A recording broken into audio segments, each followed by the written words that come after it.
rosto vai detonando, eu já tô com a cara queimada. A gente tá completamente isolado, num mato sem cachorro. I understand.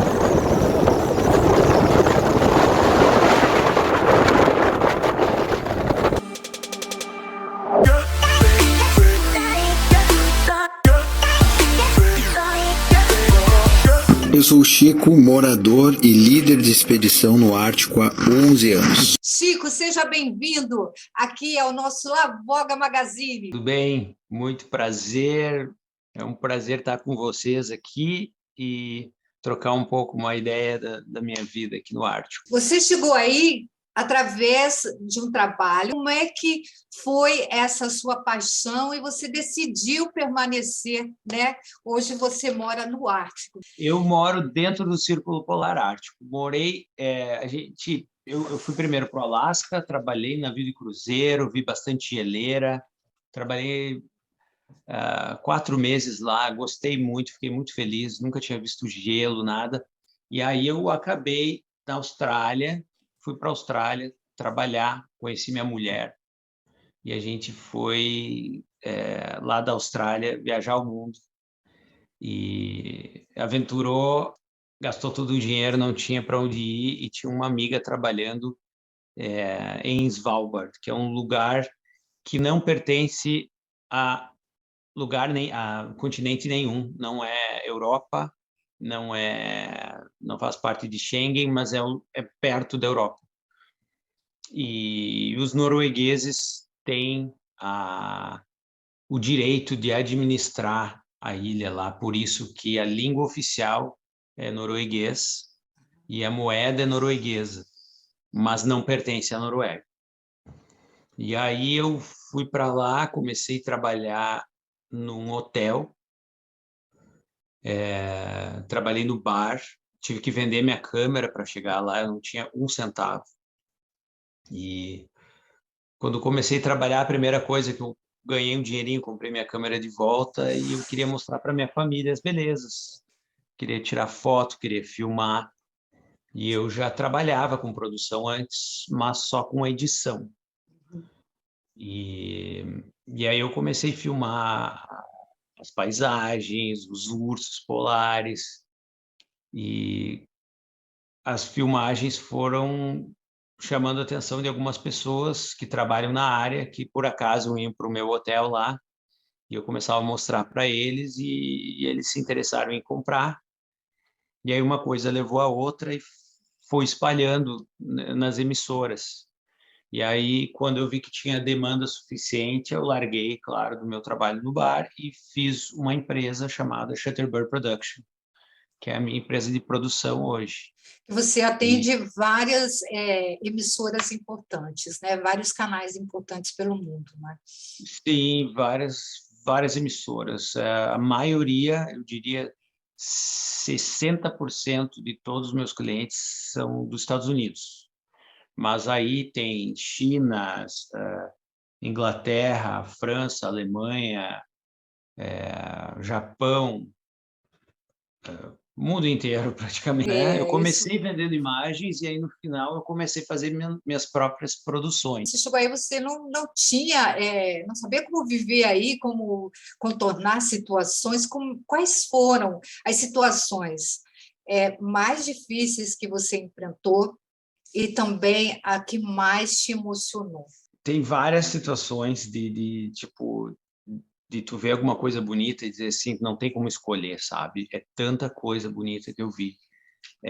O Polo Norte é um dos lugares mais interessantes que eu já fui, que o Polo Norte é um lugar, é um ponto no topo da Terra onde não existe horário. Se a gente olhar o mundo, assim, o globo, tem vários meridianos, e cada meridiano é um horário. Então, se a gente for para o leste, a gente sabe que o horário vai ser mais alto, né? Vai ser 1 hora, 2 horas, 3 horas a mais, 10 horas a mais. Ao contrário, horas a menos. Mas quando tu sobe lá no topo do globo, tem um ponto onde todos convergem. Isso se chama o Polo Norte. E lá não existe horário e o Sol fica só rodando assim, no meio.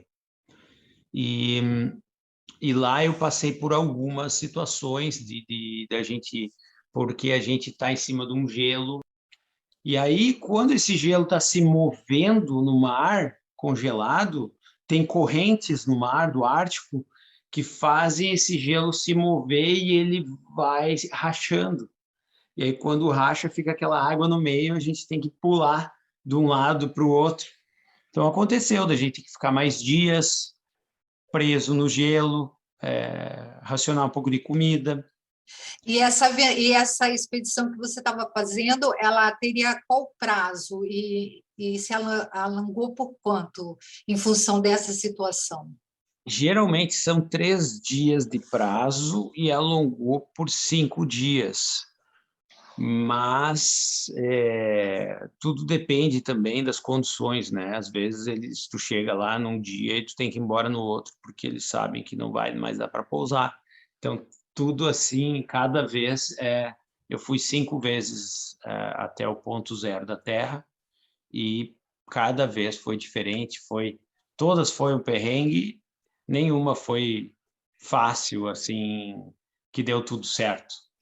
Cada uma teve alguma coisa que acontece de errado. E quais são os profissionais que participam essas expedições, dessas aventuras? Assim, eu conheci o pessoal do acampamento através da Maratona do Polo Norte. O Richard Donovan, que é um organizador de maratonas extremas ao redor do mundo, eu conheci ele e ele me levou lá para ser...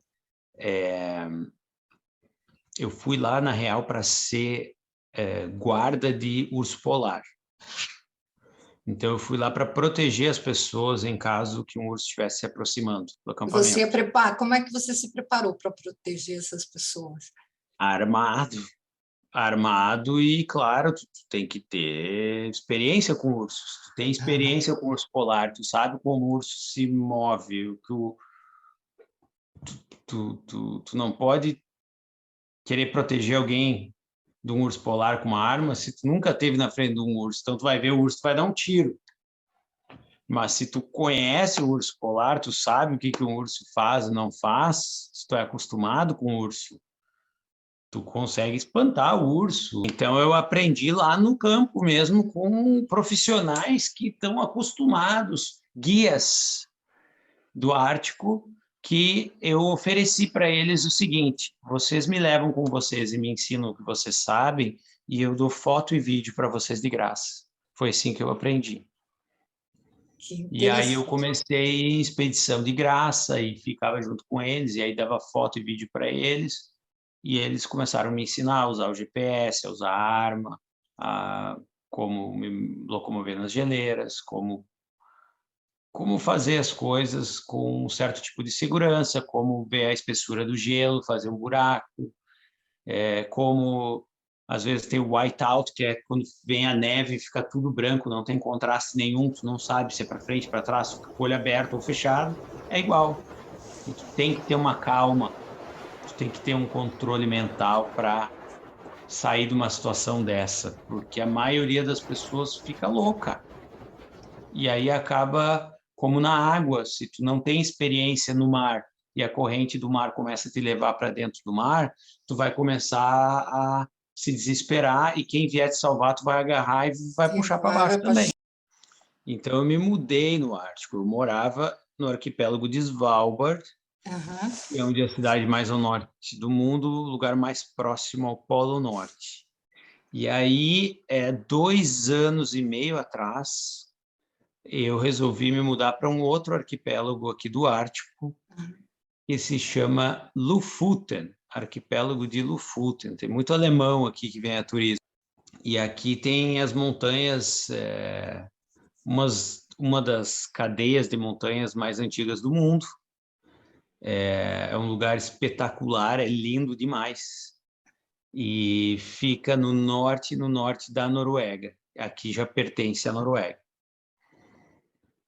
E então eram 2 mundos bem diferentes, porque antes eu morava num lugar que é um deserto do Ártico, e aqui é como se fosse o Havaí do Ártico. Ai, que interessante. Exatamente, porque aqui passa a corrente do Golfo e vem muito calor do Golfo, da corrente do Golfo que vem lá do Caribe e sobe até aqui. E então bate com com esse ar frio daqui, o mar quente, e aí forma muita tempestade. Então aqui tem muita tempestade. Lá o tempo era mais estável em Svalbard. Era muito mais frio e o tempo mais estável. Aqui é menos frio, mas é muito mais duro para viver pelo sentido das tempestades o tempo inteiro. Mas relacionado ao frio é um pouco menos frio. E o que você fala em menos frio? Qual que é a temperatura média aí nas estações do ano? Aqui não, assim, tem muito relacionado à sensação térmica aqui, porque o normal do inverno seria menos 5 graus, digamos assim. Menos 3, menos 5, aí cai para menos 10. Lá o normal era menos 20. Só que eu prefiro menos 20 sem vento e seco do que 5 graus negativos e uma ventania com neve que te congela muito mais. E quais são os esportes que você faz aí? Eu fiz o melhor tempo brasileiro aqui na maratona de esqui. O Brasil tem muita tradição no esqui, todo mundo sabe disso. Então eu fico realmente lisonjeado que eu consigo representar tão bem o Brasil. O Brasil é copeiro no esqui, é esse esquema. O Brasil é copeiro.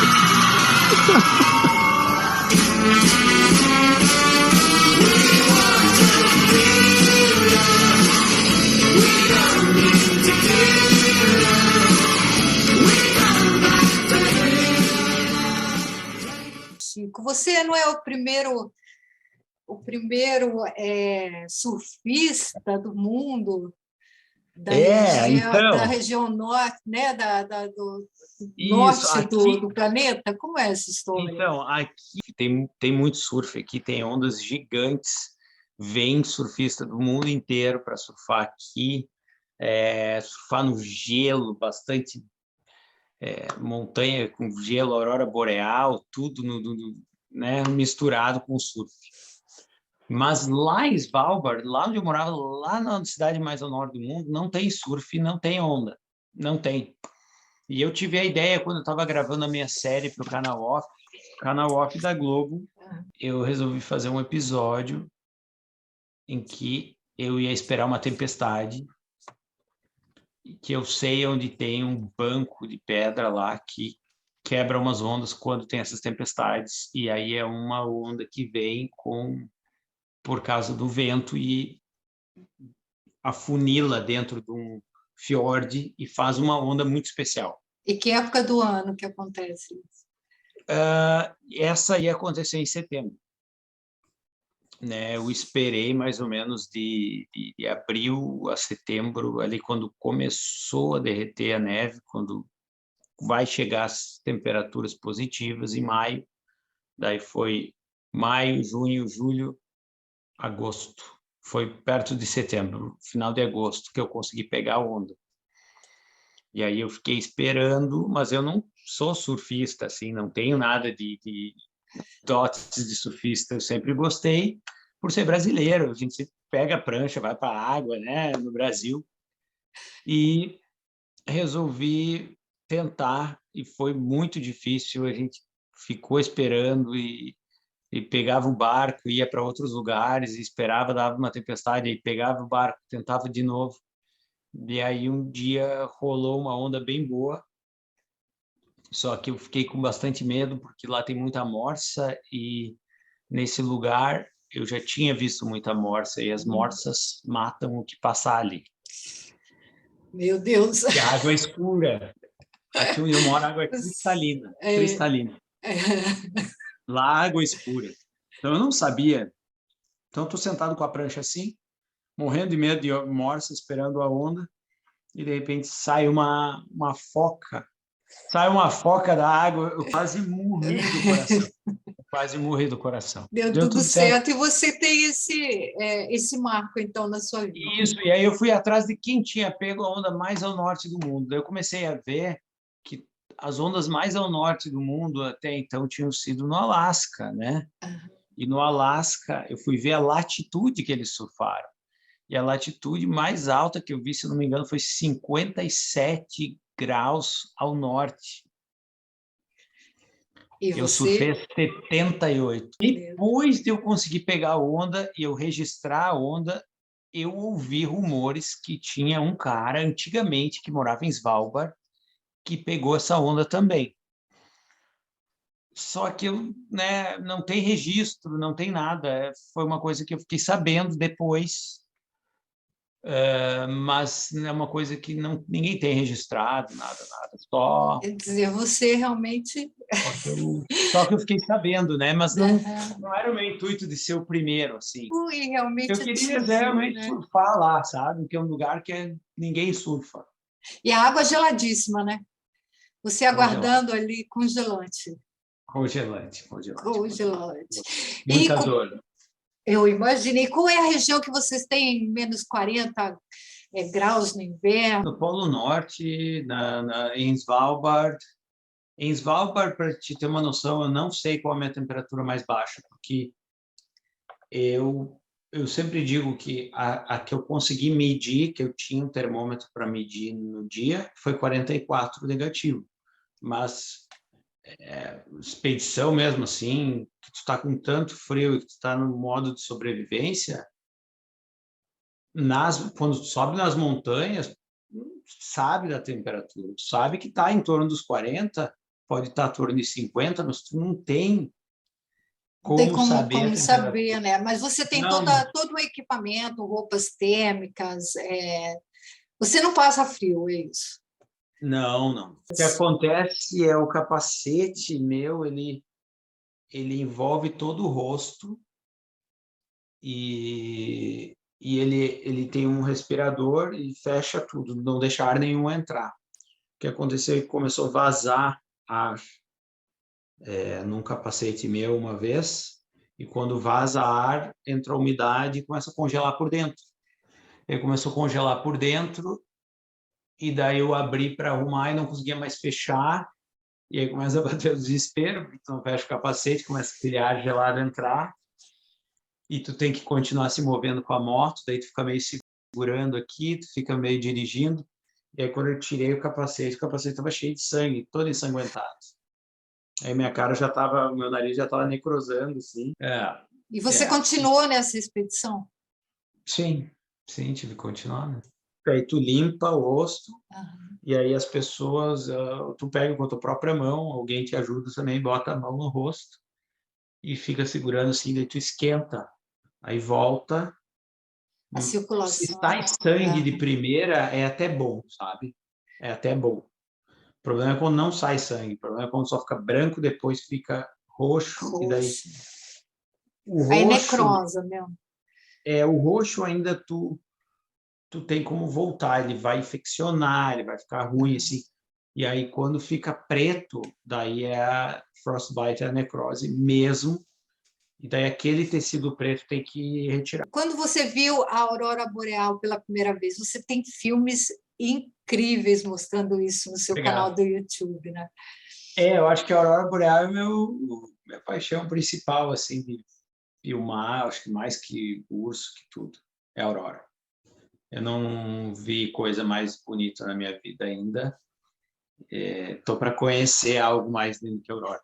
E eu lembro que a primeira vez que eu vi, eu estava em casa, eu saí para ir no supermercado, assim, e eu olhei, tinha 3 riscos no céu muito estranhos, assim.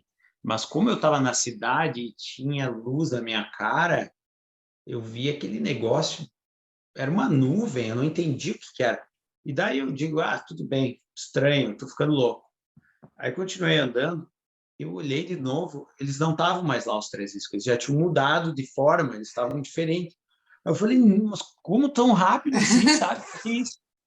Aí eu fui para o escuro, digo, deve ser a aurora. Quando eu fui para o escuro, eu vi o verde, assim, e daí eu fiquei louco, saí correndo, chamei minha mulher, olha para cima, olha, ela viu, a gente ficou assim, não se acreditava. Só pelas imagens a gente já fica fascinado. Imagina você poder presenciar Ao assim. vivo é outra coisa. Na imagem a gente passa 10% do que é e olha lá. O inverno, como é que vocês vivem aí no inverno? Quanto mais para o norte, mais extremo é o negócio da luz. Então, em Svalbard eram 3 meses e meio sem ver o sol, né? E como é que é para trabalhar, para viver o dia a dia de vocês? O tempo Normal. inteiro no escuro, totalmente normal. Tu acorda no horário que tem que acordar, só tá escuro. Tipo, tu acorda 8 da manhã, é como se fosse meia-noite. Daí tu vai para o trabalho, tu faz o que tu tem que fazer, aí tu tem que saber o horário do relógio. Vocês podem notar, agora 3 horas da tarde. Ar puro. Isso, ar puro. Agora tu sabe que são 10, vou para a cama, meia-noite, 11 da noite vou para a cama. Geralmente eu vou para a cama às 11 da noite, então, tipo, ó, 11 da noite vou para a cama. Para manter, né? Porque se tu for olhar para fora, tu não entende nada, é só escuro, só preto, é só estrela, lua, só neve, muita neve. neve. Eu me mudei mais para o sul. É só um mês que a gente não tem o sol. Certo. Então, em Svalbard são 3 meses e meio de sol o tempo inteiro, 3 meses e meio de 3 meses e meio de escuro o tempo inteiro. Com relação a essa falta de sol, de luz, né? Como é que você fazia para o teu organismo? Porque afeta muito o organismo. O que você sentiu de diferente em você e o que você fez para poder suprir, né, essa ausência de luz? Eu vou te dizer que o meu primeiro ano foi complicado, assim, porque quando ficou escuro eu não conseguia dormir no início, não conseguia dormir direito. Mas foi só os primeiros dias, aí depois eu acostumei bem rápido. E aí, quando eu vi a luz pela primeira vez, de novo, eu fiquei, meu Deus do céu, mudou tudo, assim, eu não lembrava como eram as cores mesmo, assim, era muito diferente. E aí, aqui é uma das maiores indústrias de peixe do mundo, então tem muito salmão, cod, né, que é o bacalhau que se come no Brasil lá, vem daqui, esse português, vem tudo daqui dessa ilha. Então, toda a vitamina D que o pessoal consome, tudo nessa época de inverno, que tem muito peixe aqui no inverno, vem do peixe, do ômega 3, por exemplo, do salmão, entende? Então, a natureza é perfeita. Svalbard é diferente porque não é para humanos. Lá não existiam povos antigos, não existiam nativos, não existiam os indígenas do local. Aqui, sim. E aqui, a natureza faz tudo se encaixar. Então, a natureza deu os peixes, e o pessoal come peixe e supre a falta de vitamina D. E a minha cabeça está acostumada. Vila, assim, tipo... Você encontrou lugar no mundo. Você acredita nisso? Você e sua esposa? Vocês encontraram um lugar? A gente encontrou a nossa região no mundo. Eu não digo que essa cidade aqui é o nosso lugar, porque aqui chove muito, o tempo é muito instável pela corrente do Golfo. A gente ama aqui, só que a gente provavelmente vai se mudar mais para dentro do continente, para as montanhas, para ir para um clima um pouco mais frio, de menos 30, que faz menos 30, 40, e chove menos, é um frio mais seco. Quanto mais escuridão tiver e ficar mais escuro, sem que volte a luz durante o dia por um pouco tempo, é melhor do que tu tá escuro 22 horas durante o dia e 2 horas tu vê um azulão assim, que tu consegue ver as coisas e cai de novo. Isso psicologicamente não é muito não é bom para você. É pior. É pior. Psicologicamente é melhor que fique escuro o tempo inteiro. E quando vem a luz? E quando vem a luz vem. E isso acontece de um dia para o outro, por exemplo? Como é que é? Ou Não, vai sendo não. pausado? Como é que funciona? Por exemplo, em Svalbard é o seguinte, tu começa a perder 40 minutos por dia, Ah, 20 minutos no nascer do sol, 20 minutos no pôr do sol, todos os dias, a partir de início de outubro. Quando chega metade, final de outubro ali, já está só escuro. E aí, quando chega em fevereiro de novo, começa a clarear em fevereiro e tu começa a ver 40 minutos a mais de luz por dia, até que chega março, vai ter um dia em março que já não fica mais escuro. aí é só luz, dia e noite. Aí é só luz. Aí o sol da meia-noite, que o sol não se põe mais, é só em abril. Dia 19 de abril começa. Dia 17, 18 de abril são os dias muito especiais. Por quê? Porque o sol vai baixando, baixando no mar, e ele chega lá no mar e ele se esconde um pouquinho, assim, fica tudo vermelho.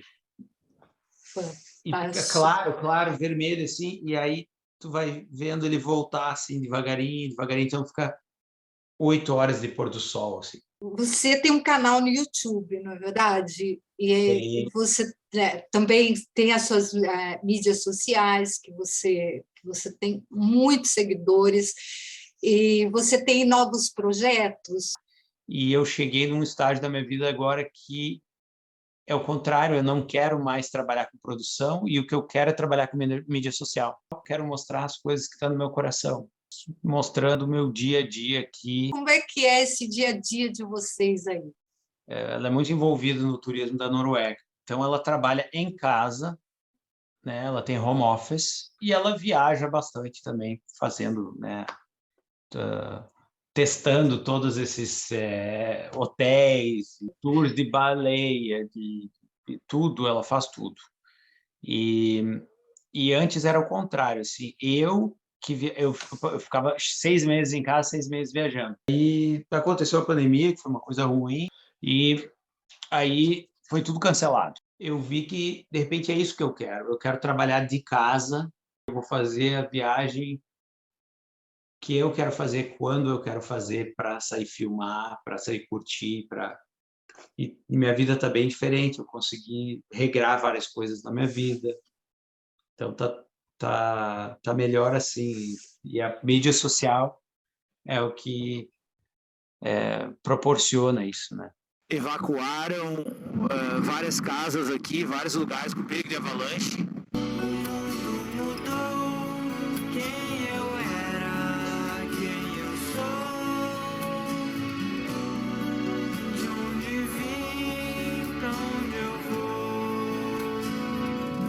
E você quer deixar um recado? Para o pessoal lá do Brasil. Agora eu vou começar a voltar para o Brasil, fazer alguns podcasts, dar algumas palestras e chegar perto do público, ver as pessoas de perto, que isso é sempre bom. E eu quero agradecer muito você. Queria que você falasse rapidamente dos seus cães, que são lindos. Você tem 2 cães super lindos, né? E como é que é no inverno? Como é que vocês se movimentam aí? Vocês trafegam aí? As expedições são mais nas montanhas. Aqui a gente sai de motoneve, principalmente em Svalbard, né? Motoneve, que não tem estrada, não tem nada, é só moto em cima do gelo. E aqui a gente faz muito. Aqui tem estradas, são pouquíssimas estradas, mas tem. E cachorro. Cachorro, estamos ouvindo. E aí a gente sai com eles de esqui. Então a gente bota os esquis nos pés e eles puxam que nem um trenó, né? Que eles são cães de trenó. Uhum. Então, Qual é a raça dos cães? Qual é a raça que você tem? Malamute do Alasca. E eles fazem esse barulho porque lembra do filme Star Wars, tem o Chewbacca, que é um personagem. O Chewbacca, ele é baseado no Malamute do Alasca. Aham. E o George Lucas tinha um. Ele copiou o personagem com o cão. E Vou você conversa com ela em português? Qual é o idioma que você fala? Sueco. Você Sueco. fala sueco. Sueco. Aqui, ó. Só um Aham. pouquinho que ela vai aparecer. Dois, né? Dois. Você Tá aqui tem. o outro. Ai, meu Deus. Quais são os nomes? Ela se chama Ila É lindo, apaixonante. e ele se chama Atka. Atka. Atka. Nomes esquimós. Esquimós. Eles são inuits. Ah. E ela fala, é só o que ela fala. Agora ela começou a falar. Aham. Eu vou entrar no escritório aqui, porque Ok. aí tem a minha paz, minha bandeira do A Brasil. bandeira de todos. Não pode faltar, não é mesmo? Não Mas pode faltar. olha, eu fiquei muito feliz de você ter atendido o nosso, né, o meu pedido para essa entrevista. Eu desejo para você, para sua esposa, né, toda a alegria do mundo e que você atinja os seus objetivos ainda mais. E Muito obrigado. E dá muito orgulho de ver um brasileiro como você, que tem toda essa vivência, toda essa experiência. Muito É obrigado. Eu muito bacana. acho que quando a gente deseja as coisas de verdade, as coisas acontecem, sabe? Tu bota na cabeça alguma coisa que tu quer, tu não precisa correr atrás, tu só tem um objetivo na vida e tu acorda de manhã já pensando nesse objetivo, as coisas começam a acontecer e o teu comportamento vai mudando para chegar nesse objetivo. Aqui é o Chico e eu moro no Ártico há 11 anos. Agora a gente está de mudança. Na Terra do Natal, aqui no Círculo Polar Ártico. Essa é a cidade de Alta e essa é a Catedral da Aurora Boreal.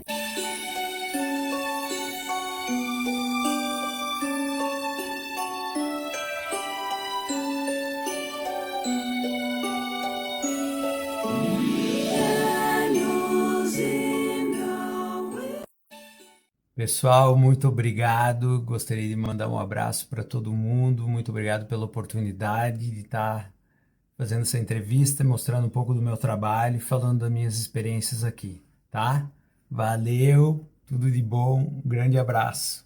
E nem nos meus sonhos mais inimagináveis eu achei que ia poder estar aí vendo essas cenas com os meus próprios olhos.